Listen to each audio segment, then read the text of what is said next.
नमस्कार, आप देख रहे हैं MH1 न्यूज और मैं हूं आपके साथ रोहित भामला। रुक करेंगे उत्तराखंड की विशेष खबरों का। धर्मांतरण सिंडिकेट के मुख्य आरोपी छांगुर बाबा को लेकर लगातार नए खुलासे हो रहे हैं। इसी कड़ी में छांगुर बाबा का देहरादून कनेक्शन सामने आया है। इस दौरान मामले की जांच में जुटी यूपी ATS की टीम ने इस बीच देहरादून से एक पुरुष और एक महिला को गिरफ्तार किया है। मामले को लेकर SSP अजय सिंह ने बताया कि दोनों व्यक्तियों का छांगुर बाबा से कनेक्शन होने की जानकारी मिली थी, जिसके बाद से यह कार्रवाई की गई है। तो धर्मांतरण मामले से जुड़ी यह बड़ी खबर है, जहां छांगुर का देहरादून कनेक्शन अब सामने आया है, जहां पर एक पुरुष और एक महिला जो है वो छांगुर बाबा के करीबी अब पकड़े गए हैं। जांच करने देहरादून पहुंची थी यूपी ATS, जहां पर उन्होंने ये बड़ा खुलासा किया और पता चला कि देहरादून में भी कनेक्शन है छांगुर बाबा का। यह सिंडिकेट एक दो जगह नहीं बल्कि बहुत राज्यों में, कई राज्यों में जो है फैला हुआ है। और इसी की कड़ी में जब उत्तराखंड पहुंची यूपी ATS देहरादून में पहुंची, तो तब एक महिला और एक पुरुष को इस बीच चिन्हित किया गया, जो कि पता चलता है जांच में कि ये छांगुर बाबा के संपर्क में थे। अब इनका क्या रोल था वो स्पष्ट होना बाकी है, लेकिन ये बड़ी कार्रवाई की है धर्मांतरण मामले से जुड़ी हुई, जहां छांगुर का देहरादून कनेक्शन ये सामने आ गया है, जहां पर दो आरोपियों को गिरफ्तार किया है ATS ने। इन दोनों लोगों से जांच में अभी और भी कई खुलासे होने हैं। मनीष रंगवाल हमारे सहयोगी हमारे साथ जुड़े हुए हैं, उनका रुख करेंगे। मनीष, अब छांगुर बाबा की एक कड़ी उत्तराखंड तक पहुंच चुकी है, देहरादून पहुंची है, जहां यूपी ATS ने जब छानबीन की तो दो ऐसे कनेक्शन, एक महिला और एक पुरुष पकड़े गए जिनका कनेक्शन छांगुर बाबा से जुड़ा हुआ बताया जा रहा। क्या कनेक्शन था इनका, क्या रोल था इनका उस सिंडिकेट में जो कि छांगुर बाबा चला रहे थे? से छांगुर बाबा जो आजकल सुर्खियों में बने हुए हैं और अब देहरादून से उनका कनेक्शन जो है वो निकलकर सामने आया है। एक महिला और एक पुरुष को जो है वो गिरफ्तार किया गया है। अब इनसे पूछताछ जी कनेक्शन था, अब ये चीजें और बारीकी से जो है वो निकलकर सामने आएंगी। और लेकिन जो बड़ी जानकारी वो यही है कि एक पुरुष और एक जो महिला है उसको आज यूपी ATS की टीम के द्वारा जो है वो देहरादून के दो अलग अलग थाना क्षेत्रों से गिरफ्तार किया गया है। और जो देहरादून के जो SSP अजय सिंह ने जानकारी देते हुए बताया कि इन दोनों व्यक्तियों का छांगुर बाबा से कनेक्शन होने की जानकारी मिली थी, जिसके बाद इनको जो है वो ऊपर कार्रवाई की गई है और यूपी ATS की टीम ने इनको पकड़ा है और अब पूछताछ जो है इनसे की जा रही है किस तरीके का कनेक्शन अब इनका था। अब ये बातें निकलकर सामने आगे आने वाली है। जी मनीष, इन दोनों व्यक्तियों का कुछ नाम अभी तक स्पष्ट हो पाया हो, और क्योंकि पुलिस ने गिरफ्तारी की है तो कोई मुकदमा इन पर दर्ज किया गया हो? देखिए, अभी जो है इनको हिरासत में लिया गया है, गिरफ्तार किया गया है। अब इनसे पूछताछ की जा रही है। तो पुलिस जो है, क्योंकि यूपी पुलिस से ये जुड़ा हुआ मामला है, इसलिए उत्तराखंड पुलिस भी इसमें अभी तक खुलकर कुछ जो जानकारी है वो साझा नहीं कर रही है, क्योंकि यूपी ATS की टीम ही इनसे जो है वो पूछताछ कर रही है। उत्तराखंड पुलिस के साथ जो सहयोग मांगा गया था, उत्तराखंड पुलिस ने वो सहयोग जो है वो दिया है यूपी ATS को। तो इसलिए जो ज्यादा इनपुट निकलकर सामने आएगा वो फिलहाल अभी उत्तर प्रदेश ATS से आएगा, लेकिन उत्तराखंड पुलिस भी इस मामले की जो है वो जानकारी जुटाने का काम कर रही है और लोगों से भी क्या उत्तराखंड में कनेक्शन हो सकते हैं, इस चीज को भी खंगाला जा रहा है। जी बिल्कुल मनीष, क्योंकि उत्तराखंड में UCC कानून भी लागू होता है और उसी के चलते, और क्योंकि धर्म परिवर्तन का अगर ये मुद्दा जब शुरू हुआ, छांगुर बाबा के कनेक्शन खंगाले गए, तो इसमें देखा गया कि अवैध धर्मांतरण कराते हैं, जो कि तमाम नियमों का उल्लंघन है। और क्योंकि अगर ये जो लोग पकड़े गए हैं, अगर ये उसमें संलिप्त थे, तो ये एक बहुत बड़ा मुद्दा है, क्योंकि उत्तराखंड में भी अगर ये सिंडिकेट चल रहा है तो और प्रशासन को सतर्क होने की जरूरत है। देखिए, बिल्कुल ये आपने सही सवाल किया, क्योंकि सख्त धर्मांतरण लागू करने वाला उत्तराखंड जो है एक राज्य भी है। तो इसलिए इन चीजों को जो है वो उत्तराखंड सरकार भी अब गंभीरता से लेगी, क्योंकि मामला जो है वो यूपी ATS के द्वारा जो है वो उजागर अभी फिलहाल किया गया, क्योंकि कनेक्शन की बात सामने आई है। लेकिन उत्तराखंड में भी जितने धर्मांतरण के मामले सामने आते हैं, सख्त धर्मांतरण जो कानून बना है उसके तहत जो है वो मुकदमे दर्ज होते हैं। अब इसको लेकर भी तैयारी चल रही है कि यदि अगर इन पर धर्मांतरण कानून के तहत कोई मामला बनता है तो उसको लेकर भी इनके ऊपर कार्रवाई होगी। उसके तहत धर्मांतरण को लेकर भी मुकदमा दर्ज होने की उम्मीद की जा रही है। जी मनीष, इन दो लोगों को गिरफ्तार किया गया है, कहाँ के रहने वाले, इसके लेकर कोई जानकारी? देखिए, एक प्रेमनगर थाना क्षेत्र का ये मामला और दूसरा डोईवाला थाना क्षेत्र का ये मामला, तो दो अलग अलग थाना क्षेत्रों के ये मामले हैं। जी। अब इनके आपस में दोनों के भी कोई कनेक्शन था, इस चीज की भी जानकारी ली जा रही है और तमाम तरीके की जो पूछताछ है इनसे फिलहाल अभी की जा रही है। जी चलिए, बहुत बहुत शुक्रिया मनीष आपका तमाम जानकारी के लिए। तो फिलहाल धर्मांतरण मामले में यूपी एटीएस देहरादून पहुंची, जहां 2 आरोपियों को गिरफ्तार किया।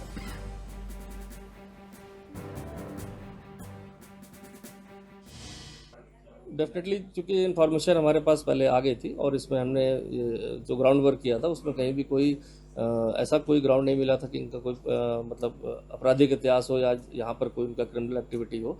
और चूंकि ये मामला काफ़ी संवेदनशील है, इसकी इन्वेस्टिगेशन, चूंकि केस भी अन्य प्रांत में रजिस्टर्ड है और एक स्पेशलाइज्ड एजेंसी उसमें इन्वेस्टिगेशन कर रही है, तो डेफिनेटली बहुत सारी चीज़ें जो इन्वेस्टिगेशन का प्रोसेस होती है वो समय के पहले बताया जाना उचित नहीं है। बट हाँ, इतना जरूर अश्योर करूँगा कि लगातार सीनियर अधिकारियों के संपर्क में और जो भी उनके द्वारा कोई असिस्टेंस भी मांगी जाएगी तो उसमें भी पूरा सहयोग किया जाएगा। और साथ ही साथ अन्य कोई इससे का कनेक्शंस है तो उसमें जो भी हमारे पास इनपुट आए हैं उसको हम लगातार वेरीफाई भी करें। तो वहीं केंद्रीय गृह मंत्री अमित शाह कल उत्तराखंड के दौरे पर रहेंगे। इस दौरान उधम सिंह नगर के रुद्रपुर में 1 लाख करोड़ निवेश का ग्राउंडिंग समारोह होगा, जिसमें केंद्रीय गृह मंत्री अमित शाह शामिल होंगे। वहीं उद्योग विभाग ने ग्राउंडिंग सेरेमनी को यादगार बनाने के लिए रुद्रपुर स्टेडियम में तैयारियां शुरू कर दी है। इसी बीच मुख्यमंत्री पुष्कर सिंह धामी रुद्रपुर पहुंचे, जहां पर उन्होंने रुद्रपुर स्टेडियम में आयोजित होने वाले कार्यक्रम की तैयारियों का जायजा लिया, जिसको लेकर हमारे संवाददाता मनीष डंगवाल ने मुख्यमंत्री पुष्कर सिंह धामी से खास बातचीत की।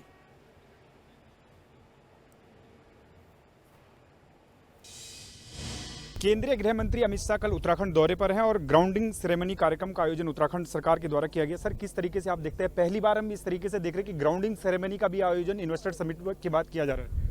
देखिए, ये चूँकि हमने पहले ही कहा था कि हम केवल जो इन्वेस्टर ग्लोबल समिट का आयोजन कर रहे हैं, ये केवल निवेशकों से करार तक सीमित रहने के लिए नहीं कर रहे हैं। हम इसकी ग्राउंडिंग पर भी काम करेंगे और आदरणीय प्रधानमंत्री जी के मार्गदर्शन में हमने इसकी शुरुआत की थी।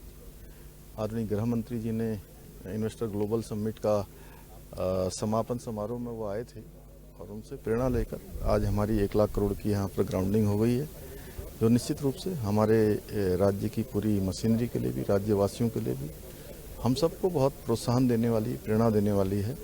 हम इससे प्रेरणा लेकर और आगे काम करेंगे। रोजगार की बातें होती हैं, क्योंकि कहा जाता है कि सरकारी सेवाओं में रोजगार सीमित है। अगर इन्वेस्टर आएंगे, उद्योग लगेंगे तो ज़्यादा रोजगार आएगा। हाँ, निश्चित रूप से ये निवेश बढ़ेगा, उद्योग बढ़ेंगे तो रोजगार बड़ी संख्या में हमारा बढ़ेगा। नौजवान युवाओं को इसका बहुत बड़ा लाभ मिलेगा। धन्यवाद हमसे बातचीत करने के लिए। तो मुख्यमंत्री पुष्कर सिंह धामी का साफ तौर से कहना है कि जो ग्राउंडिंग सेरेमनी का कार्यक्रम किया जा रहा है उसे भव्य तरीके से आयोजित किया जा रहा है, क्योंकि सरकार ने जो कहा था कि इन्वेस्टर समिट के दौरान जो एमओयू होंगे उन्हें ग्राउंड पर भी उतारा जाएगा और उसी के तहत ग्राउंडिंग सेरेमनी कार्यक्रम का आयोजन रुद्रपुर में किया जा रहा है।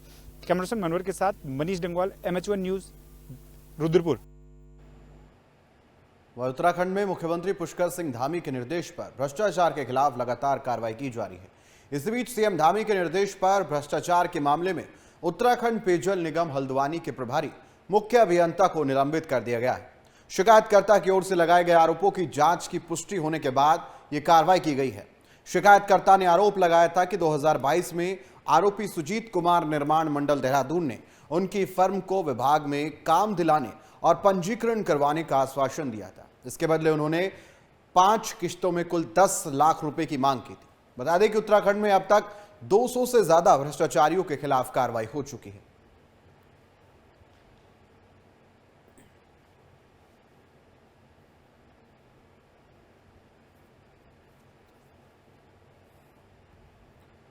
वहीं उत्तराखंड के मुख्यमंत्री पुष्कर सिंह धामी इस बीच कैंप कार्यालय में वेट लिफ्टर मुकेश पाल से मुलाकात करने पहुंचे। मुकेश पाल ने अमेरिका के बर्मिंघम में 27 जून से 7 जुलाई तक आयोजित world police and fire games में पावर लिफ्टिंग स्पर्धा में बेहतर प्रदर्शन किया और भारत के लिए रजत और कांस्य पदक जीतकर देश और उत्तराखंड का नाम गौरवान्वित किया है। बता दें कि मुकेश पाल वर्तमान में CID हल्द्वानी में सब इंस्पेक्टर के पद पर कार्यरत है। उनकी इस उपलब्धि पर सीएम धामी ने उन्हें बधाई दी और उनके उज्जवल भविष्य की कामना की।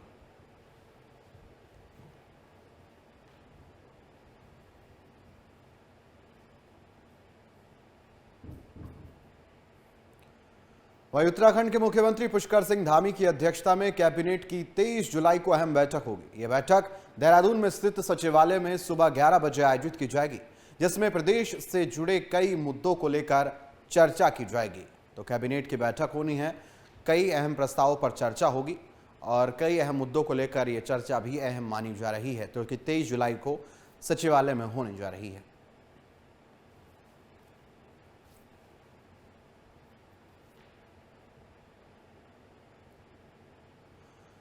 तो आपको बता दें कि 23 जुलाई को उत्तराखंड कैबिनेट की अहम बैठक होने जा रही है। कई अहम मुद्दों को लेकर यह बैठक होने जा रही है, जहां पर कई प्रस्तावों पर मोहर लग सकती है। साथ ही साथ क्योंकि मानसून सत्र भी होना है विधानसभा का, तो उसको लेकर भी पहले ही चर्चा जो है वो देखने को मिलेगी। उत्तराखंड कैबिनेट की इस बैठक में कई प्रस्तावों पर मोहर लग सकती है। एक बार फिर ये बैठक होने जा रही है मंत्रिपरिषद की। इस बैठक में चलिए ज़्यादा जानकारी के लिए मनीष डंगवाल हमारे सहयोगी हमारे साथ जुड़े हुए हैं, उनका रुख करेंगे। मनीष, उत्तराखंड कैबिनेट की अहम बैठक होने जा रही है 23 जुलाई को। बैठक में क्या कुछ अहम मुद्दे रहने वाले जिस पर चर्चा संभावित बताई जा रही है? देखिए, बिल्कुल 23 जुलाई को उत्तराखंड कैबिनेट की जो है वो महत्वपूर्ण बैठक होने जा रही है और सुबह 11 बजे से ये बैठक सचिवालय में मुख्यमंत्री पुष्कर सिंह धामी की अध्यक्षता में जो है वो शुरू होगी। तो माना जा रहा है कि बड़े फैसले इस कैबिनेट बैठक में आ सकते हैं। हालांकि इस समय जो उत्तराखंड में पंचायत चुनाव की आचार संहिता लगी हुई है, जनहित से जुड़े मुद्दों पर जो है वो कम ही उम्मीद फैसले आने की है, क्योंकि जनहित से जो जुड़े हुए मुद्दे रहते हैं उनको कैबिनेट में पास आचार संहिता में कराया नहीं जाता। लेकिन उम्मीद की जा रही है कि शिक्षा, स्वास्थ्य और तमाम जो विभाग हैं उनसे संबंधित प्रस्ताव कैबिनेट बैठक में आ सकते हैं और कोई बड़े निर्णय जो है वो कैबिनेट बैठक में हो सकते हैं। जी मनीष, मानसून सत्र भी है, उससे पहले भी कई प्रस्तावित जो कार्य हैं उनको लेकर भी चर्चा होनी है, उसको लेकर कोई जानकारी? देखिए, बिल्कुल मानसून सत्र में जो विधेयक सदन की पटल पर रखे जाने हैं वो विधेयक जो है कैबिनेट बैठक से अप्रूव होकर जाते हैं, कैबिनेट में वो विधेयक पास होते हैं। तो इसलिए जो भी प्रस्ताव जो है कैबिनेट में आएंगे, जो बजट जो मानसून सत्र गैरसैन में होने जा रहा है, तो उसमें जो भी मानसून सत्र के लिए विधेयक होंगे वो कैबिनेट बैठक में कुछ विधेयक आ सकते हैं, ताकि कैबिनेट से पास होकर वो मानसून सत्र के लिए भेजे जाएगी। चलिए, बहुत बहुत शुक्रिया मनीष आपका तमाम जानकारी के लिए। तो फिलहाल अब आपको बता दें कि 23 जुलाई को उत्तराखंड कैबिनेट की अहम बैठक होने जा रही है। कई अहम मुद्दों को लेकर यह बैठक होने रही।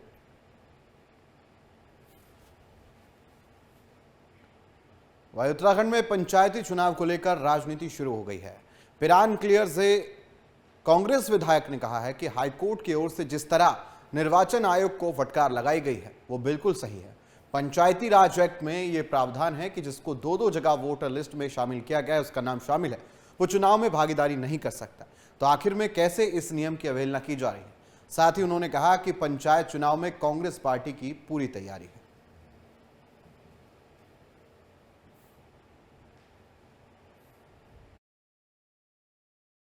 जो हाई कोर्ट ने फटकार लगाई वो सही लगाई सरकार को, क्योंकि इंसान का वोट एक जगह होना चाहिए। बहुत से कैंडिडेट को दो जगह वोट है। मान लो जब शहर के चुनाव होते हैं तो शहर में चुनाव लड़ते भी हैं और वोट भी डालते हैं। जब पंचायत के चुनाव होते हैं तो पंचायत में देहात में अपना वोट भी डालते हैं और इलेक्शन भी लड़ने की तैयारी करते हैं। तो इंसान का वोट एक बार एक जगह होना चाहिए। तो और हमारी सरकार कांग्रेस पार्टी की तैयारी है, क्योंकि हम ज़्यादा से ज़्यादा हमारे जिला पंचायत के चेयरमैन बनेंगे, हमारे ब्लॉक प्रमुख बनेंगे, हमारे जिला पंचायत सदस्य बनेंगे, हमारे प्रधान लोग बनेंगे, क्योंकि सबसे पहली जो सीढ़ी होती है पंचायत चुनाव की होती है। तो पंचायत में हमारा अच्छा प्रदर्शन होगा। हमारी कांग्रेस पार्टी को काफ़ी सीटें मिलने की हमें उम्मीद। तो वहीं उत्तराखंड के सरकारी स्कूलों में श्रीमद् भागवत गीता के श्लोक पढ़ाए जाने को लेकर जहां कई लोग सवाल उठा रहे हैं, तो कई लोग इसकी सराहना भी कर रहे हैं। इस बीच हमारे संवाददाता मनीष डंगवाल से खास बातचीत की साइकोलॉजी की शिक्षिका विजय लक्ष्मी यादव ने, और उन्होंने कहा कि सरकार का ये फैसला बिल्कुल सराहनीय है। और सुनिए उन्होंने क्या कुछ कहा। भगवत गीता के श्लोकों का छात्रों पर क्या कुछ प्रभाव पड़ेगा, इस पर बातचीत करने के लिए हमारे साथ मौजूद है साइकोलॉजिकल की टीचर है मैडम थोड़ा सा नाम बता दीजिए। सर, मेरा नाम डॉक्टर विजय लक्ष्मी यादव है। मैं यहाँ पर साइकोलॉजी सब्जेक्ट पढ़ाती हूँ। किस तरीके से आप देखते हैं साइकोलॉजिकल की आप शिक्षिका हैं, यदि वास्तव में छात्रों को गीता के श्लोक पढ़ाए जाते हैं तो कितना प्रभाव छात्रों के जीवन पर पड़ेगा? सर एक्चुअली जो गीता है वो हमको लाइफ स्किल सिखाती है, तो यहाँ भी हम बच्चों को यही समझाते हैं कि इसको धर्म से जोड़ के ना देखा जाए, ये जीवन जीने के तरीके बताती है आपको। हर श्लोक आपको एक तनाव से बचने का तरीका बताता है, सकारात्मक एटीट्यूड देता है। तो अगर हम इसको सही तरीके से एक्सप्लेन करें तो बच्चों को इससे life skill, art of living, जीवन जीने के तरीके समझ आएंगे और कैसे हम कठिनाइयों में अपना मनोबल बढ़ाए रखें। क्योंकि गीता का जो ज्ञान दिया गया था सर उसी वक्त दिया गया था जब अर्जुन का मनोबल टूटा हुआ था। तो श्री कृष्ण ने उनका मनोबल बढ़ाने के लिए गीता का ज्ञान दिया गया। तो उसमें उनको कैसे विपरीत परिस्थितियों में भी सबल बना के अपने आप को कैसे सही गलत के बीच डिफरेंस करके सही के साथ जाना और गलत को जो है से दूर हटने के तरीके बताए गए। सही गलत का विभेद करते हुए एक्शन लेने के तरीके बताए गए कि आपको किसी भी परिस्थिति में आप हैं तो आप कैसे सकारात्मक रह के आप जो है एक्शन लेना चाहिए आपको। तो यहाँ भी हम बच्चों को यही सिखाते हैं कि जो गीता है वो आपको लाइफ स्किल, जीवन जीने के तरीके, आर्ट ऑफ लिविंग सिखाती है। तो इससे आपके जीवन का जो है वो आपको सही दिशा मिलेगी। कम तनाव के साथ या तनाव को सही पॉजिटिव तरीके से फेस करते हुए आपको आगे बढ़ने के तरीके जो है वो गीता सिखाती है हमको। मतलब सीधे तरीके से देखें तो आपका कहना है छात्र तो इसे पढ़े, लेकिन आम लोगों को भी इसे पढ़ना चाहिए ताकि जो हताश और निराश होते हैं वे अगर गीता का उन्होंने पढ़ लिया और गीता का सार समझ लिया तो कभी हताश और निराश नहीं होंगे जीवन में। देखिए सरकार का ये बहुत ही अच्छा कदम है, क्योंकि अभी तो हम लोग अभी तक बड़े उम्र के जो लोग थे वही गीता पढ़ते आ रहे थे, लेकिन जहां से इसकी शुरुआत की गई है ना स्कूलों से, कल आने वाले यही नागरिक है, यही सामान्य आदमी है जो हम यहाँ से निकलेंगे बच्चे। तो जब इस उम्र से ये गीता का ज्ञान लेके या लाइफ स्किल को या जीवन जीने के तरीके लेके निकलेंगे तो इनके अंदर ये रूटेड हो जाएंगी चीजें। तो ये एक अच्छा जीवन जीना और वाकई में इन बच्चों के थ्रू घर में भी और बाहर भी एक सही संदेश जाएगा। तो ये बड़ा अच्छा कदम है सरकार का और वाकई में इसके सकारात्मक प्रभाव होंगे। धन्यवाद हमसे बातचीत करने के लिए। तो साइकोलॉजिकल की टीचर है जिनका साफ तौर से कहना है कि अगर कोई हताश निराश होता है और जिस तरीके से महाभारत के युद्ध में जब अर्जुन हताश और निराश हो गए थे और फिर श्री कृष्ण भगवान ने उन्हें जो उपदेश दिया और उनकी हताशा और निराशा को अगर दूर करने का काम किया तो वो भगवत गीता ने किया। इसलिए जो छात्रों को भगवत गीता का ज्ञान अब समझाया जा रहा है वो कहीं ना कहीं बेहतर सकारात्मक निर्णय उसके देंगे। और उत्तराखंड सरकार के साथ मुख्यमंत्री पुष्कर सिंह धामी का भी जो है अब शिक्षक जो है वो आभार व्यक्त कर रहे हैं। कैमरा पर्सन मनवर के साथ मनीष डेंगवाल, MH1 न्यूज, देहरादून। उत्तराखंड के मुख्यमंत्री पुष्कर सिंह धामी ने कांवड़ियों से सहनशील व्यवहार करने की अपील की है। गुरुवार को हरिद्वार दौरे पर रहे मुख्यमंत्री ने कांवड़ियों के स्वागत के बाद ओम घाट पर आयोजित इस बीच भजन संध्या कार्यक्रम में शामिल वो हुए हैं। इस दौरान कांवड़ मेले के बीच हंगामे और उपद्रव की घटनाओं पर मुख्यमंत्री ने कांवड़ियों से अपील करते हुए कहा कि भगवान शिव ने सबके कल्याण के लिए विष पी लिया था और उसके बाद वो नीलकंठ हो गए थे। इसी तरह कांवड़ियों को भी अगर कोई समस्या आती है तो उन्हें भगवान शिव का अनुसरण करते हुए सहनशीलता का परिचय देना चाहिए और ऐसा कोई व्यवहार नहीं करना चाहिए जिससे बाधा उत्पन्न हो। मुख्यमंत्री ने कहा कि सरकार कांवड़ यात्रियों की सुविधा और सुरक्षा के लिए पूरी तरह तैयार है।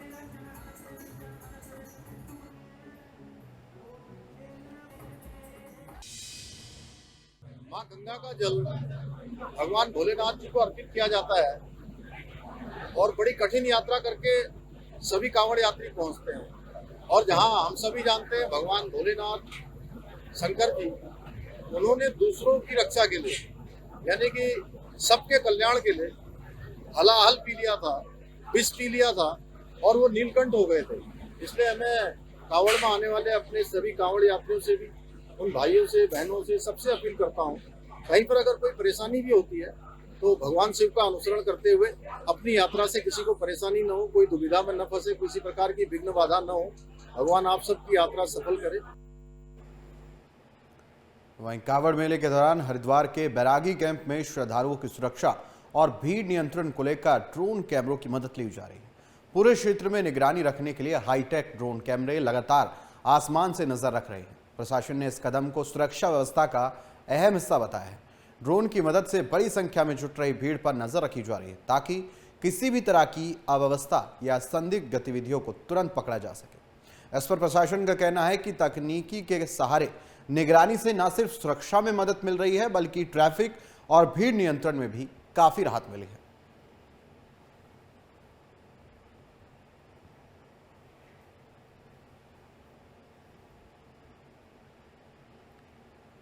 वहीं हरिद्वार नगर निगम प्रशासन ने बीते दिनों कावड़ मेला क्षेत्र में अवैध अतिक्रमण करने वालों को हटा दिया था, जिसके विरोध में लघु व्यापार एसोसिएशन के प्रांतीय अध्यक्ष संजय चोपड़ा की अगुवाई में कारोबारियों ने नगर निगम कार्यालय के बाहर विरोध प्रदर्शन किया। इस दौरान उन्होंने मुख्य नगर आयुक्त से लाइसेंस के साथ स्थान दिलाने और कारोबारियों को रोजगार की अनुमति देने की मांग की। वहीं नगर आयुक्त नंदन कुमार ने स्ट्रीट वेंडर्स लघु व्यापारियों के बीच जाकर उनको आश्वासन दिया कि नगर निगम में पंजीकृत और कारोबारी लाइसेंस के लघु व्यापारियों को जल्द ही जगहों को चिन्हित करके अनुमति दी जाएगी।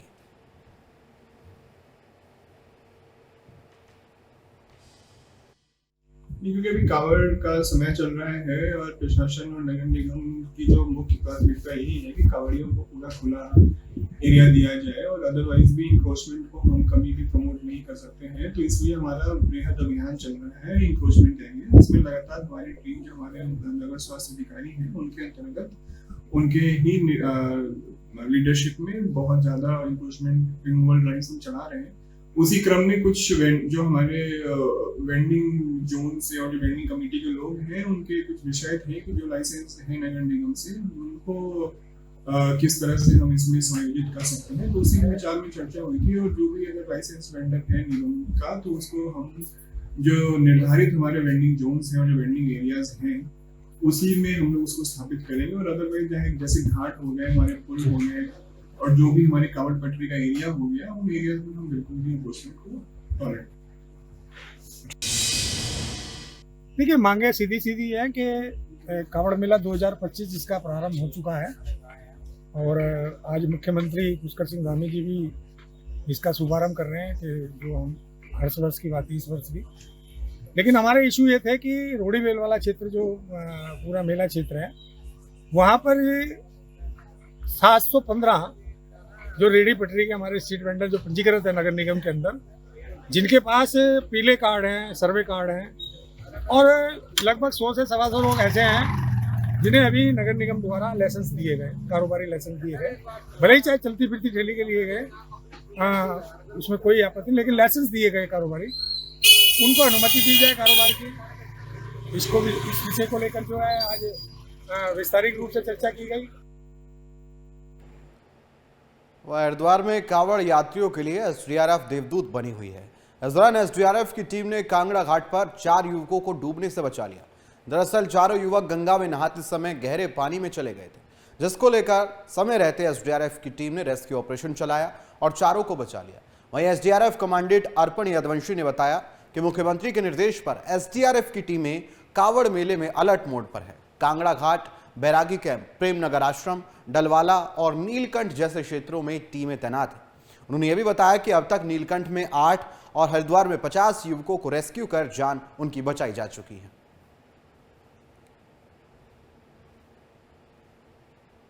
देवांगे जब तक ਅਸੀਂ ਉਸ ਜ਼ਮੀਨ राज्य आपदा प्रतिवादन बल एसडीआरएफ की टीम कांवड़ मेले को सुरक्षित और सुगम बनाने हेतु प्रतिबद्ध है।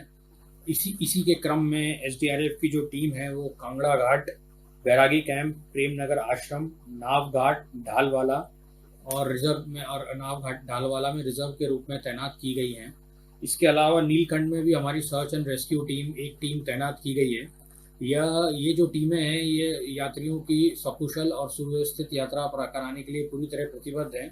अभी तक जो 2025 में अभी तक जो हमारे रेस्क्यू कार्य हुए हैं उसका मैं विवरण देना चाह रहा हूँ। इसमें हमने नीलकंठ कांवड़ मेला क्षेत्र में 8 घायल व्यक्तियों को रेस्क्यू कर उनका जीवन बचाया है और उनको सही टाइम पे हॉस्पिटल पहुँचाया है। और हरिद्वार कांवड़ मेला क्षेत्र में अब तक जो है 50 लोगों को डूबने से बचाया गया है। वहीं कावड़ यात्रा के दौरान मोबाइल गुम हो जाए तो उसे वापस पाना मुश्किल हो जाता है, लेकिन हरिद्वार पुलिस ने श्रद्धा पर भरोसा कायम रखते हुए 24 घंटे में करीब 2 महंगे मोबाइल फोन ढूंढ निकाले। दरअसल गाजियाबाद से आए आकाश चौधरी अपने भाई और दोस्तों के साथ शांतिर शाह में रुके थे। इसी दौरान उनके 2 मोबाइल संदिग्ध हालात में खो गए थे, जिसके बाद शिकायत मिलते ही पुलिस ने बिना समय गवाए तलाश शुरू की और सिर्फ 24 घंटे में दोनों मोबाइल बरामद कर लिए।